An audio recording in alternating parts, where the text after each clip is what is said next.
Kenapa negara-negara Islam selalu diperangi dan kenapa yang disalahkan selalu Salafi Wahabi? Mohon penjelasannya.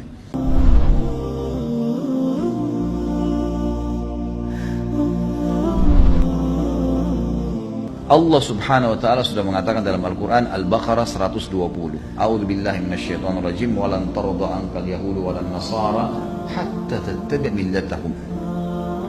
Hai Muhammad, kau dan pengikutmu tidak akan pernah diridhoi oleh Yahudi dan Nasrani sampai kalian mengikuti ajaran-ajaran mereka. Gak bisa. Anda Muslim pasti akan, ini benar. Antara kebenaran dengan kebatilan akan terus bersaing. Gak mungkin antum ditinggal diam. Makanya kita bergerak, giat, gitu kan? Bergerak menyampaikan agama kita. Sesuatu yang bergerak itu susah untuk diserang sebenarnya. Tapi sesuatu yang vakum mudah untuk diserang. Antum kalau lagi mau berburu, kalau hewannya bergerak terus susah kan dibidik. Tapi kalau dia diam di tempat mudah untuk dibidik. Begitu sekarang muslimin vakum, nggak belajar agama, nggak terapin agamanya. Ya pastilah jadi sasaran gitu kan. Bahkan kata Nabi SAW nanti akan datang di akhir zaman nanti. Kayaknya sudah masuk waktu kita.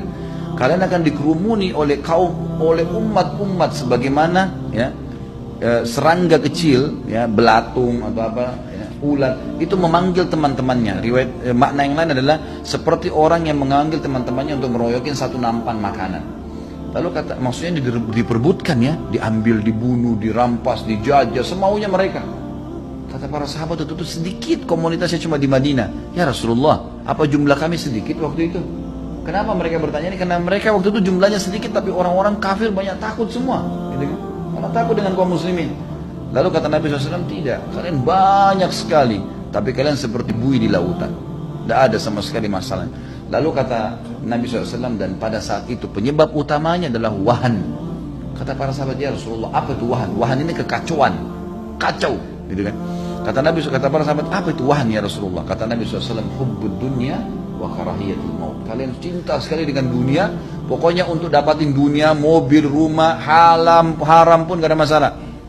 Agama sudah nomor 30, gak ada masalah. Maka ini kan hubbud dunya, cinta dunia, wa karahiyatul maut, dan takut menghadapi kematian.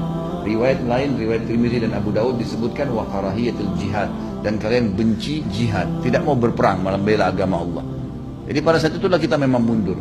Makanya teman-teman harus sadar, umat ini akan menyerang kita. Kalau masalah Salafi Wahabi ini istilah, ya Allah, ini fitnah teman-teman sekalian. Ini fitnah. Dari mana istilah Wahabi ini? Dari mana istilah Salafi ini? Ini fitnah. Sebagian teman-teman kita yang berpegang pada sunnah Nabi SAW sering mengatakan kita kembali kepada pemahaman salaf. Pemahaman salaf maksudnya sahabat. Salaf itu orang terdahulu. Dikatakan pesantren salafiyah, pesantren yang dulu, tradisional gitu kan.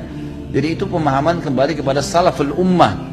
Hanya itu. Begitu dikatakan kembali kepada salaf sahabat, oh ini kelompok salafi namanya. Nisbatkan. Dari mana ini penisbatan ini gitu kan? Kemudian Wahabi. Apa Wahabi ini? Dari mana istilah ini? Ini keluar dari mulut orang-orang yang tidak bertanggung jawab.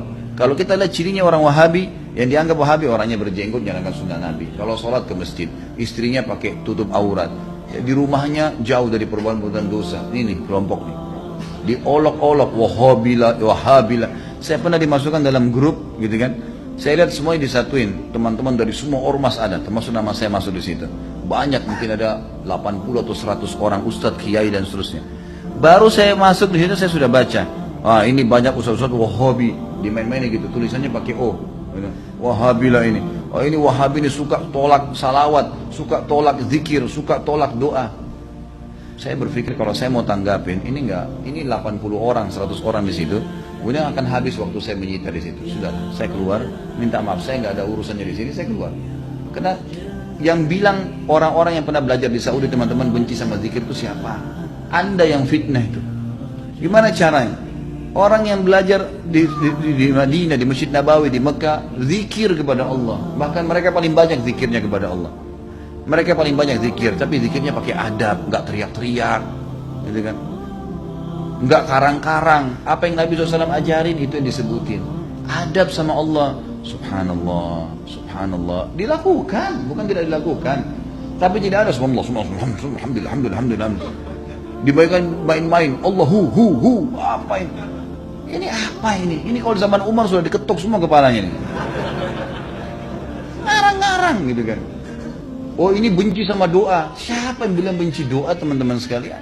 Antum nggak dengar tuh bagaimana Syekh Sudes berdoa sampai hampir 1 jam kalau sholat kunut? Itu dikatakan tuh, itu pentolannya Wahabi katanya. Baik berdoa kunut 1 jam sampai orang semua pada menangis seluruh dunia, antum bilang itu Wahabi? Ini subhanallah ini. Benci doa itu namanya? Ajib. Sesuatu yang aneh gitu bagi saya. Tuduhan-tuduhan yang tidak beralasan sama sekali. Nggak beralasan nih. Yang penting dari Saudi Wahabi, gitu kan.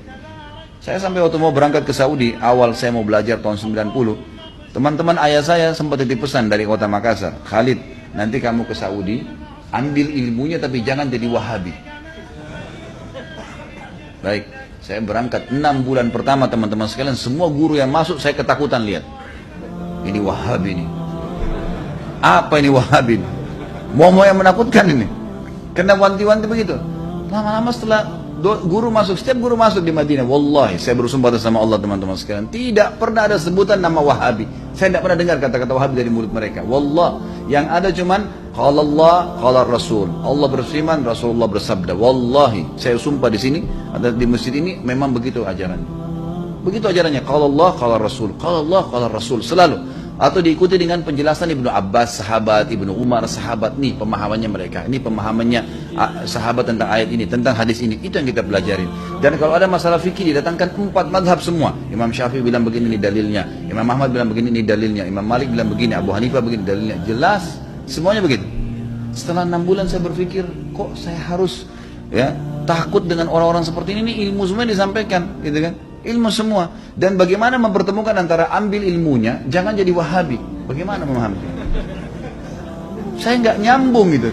Gimana caranya? Gitu. Teman-teman sekalian, saya kasih jawaban secara akal sehat. Rasulullah SAW lahir di mana? Di Mekah. Ya, 13 tahun fase turunnya ayat-ayat Makkiyah di mana? Di Mekah. Baik, setelah itu Nabi SAW hijrah ke Madinah. Berapa tahun Nabi di Madinah? 10 tahun. Sampai meninggal kan? Kuburannya ada di sana. Demi Allah, Mekah sama Madinah markas Islam. Ada orang mengatakan itu markas Wahabi, markas ini tempat Nabimu lahir dan mati. Bagaimana sih? Lalu dikatakan itu ajaran yang tidak benar, yang sesat. Padahal kalau kita duduk di majelisnya ulama, ini Rasulullah bersabda, ayat Al-Quran dalam surah ini selalu itu. Silakan saya tantang siapapun teman-teman sekalian. Bukan tantang. Saya ajak anda kalau lagi umrah yang mengatakan Wahabi, tolong anda datang ke Masjid Nabawi, Masjid Haram Mekah, duduk di majelisnya salah satu ulama situ. Coba dengarin apa yang mereka bilang. Coba jangan, atau mau bertanya silakan. Pasti mereka jawab hukumnya kalau Allah berfirman surah ini, Rasulullah bersabda begini. Itu isinya. Itulah yang mereka bilang Wahabi. Ini kemurnian agama teman-teman sekalian. Dan kalau anda tidak pertahankan kemurnian agama, lalu siapa yang mau pertahankan? Ini aneh sekali gitu. Ini luar biasa, harus diluruskan. Mudah-mudahan Allah berikan hidayah ya. Banyak orang Islam yang tidak faham, ya, dia kukunya masih panjang, sholatnya masih Senin Kamis, ikut-ikutan Wahabi juga. Bukannya belajar, bukannya nanya, malah ikut-ikutan. Ini fitnah di tengah-tengah kaum muslimin. Kata Nabi SAW, Yahudi terpecah 71 golongan, Nasrani 72, umatku 73, semuanya di neraka. Mampir neraka dulu, nanti masuk surga iya. Kecuali satu, nggak pakai lewat neraka masuk surga. Kata para sahabat sudah tanya, siapa itu ya Rasulullah? Apa kata Nabi?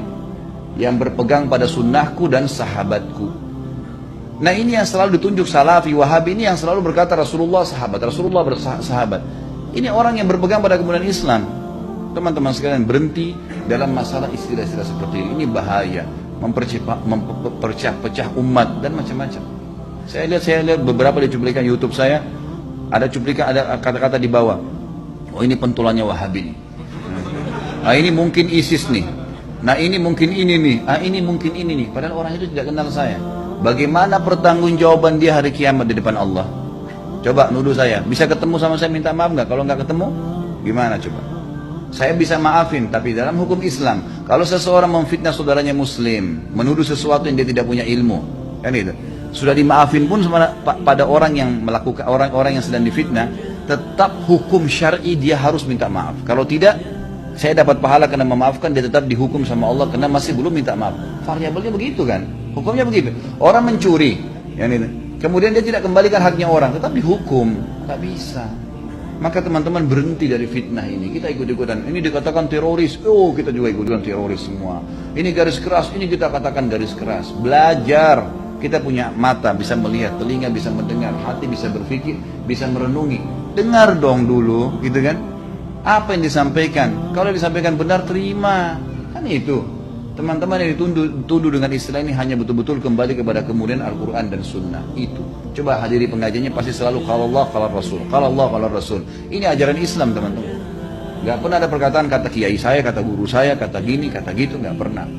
Anda boleh ikuti ceramah saya. Kalau saya pernah katakan ini kata si fulan, ini sudah jauh. Kalau Allah, kalau Rasul. Ada tanggapan ulama yang merincikan mungkin atau menyampaikan. Itu mungkin. Ini Allahu a'lam. Mudah-mudahan Allah perbaikin keadaan. يا قلب ما زلت تبكي على حبيب جفاك وسرت في ركب ليلى ولحظها إذ رماك وطارت الروح شوقا لمرتع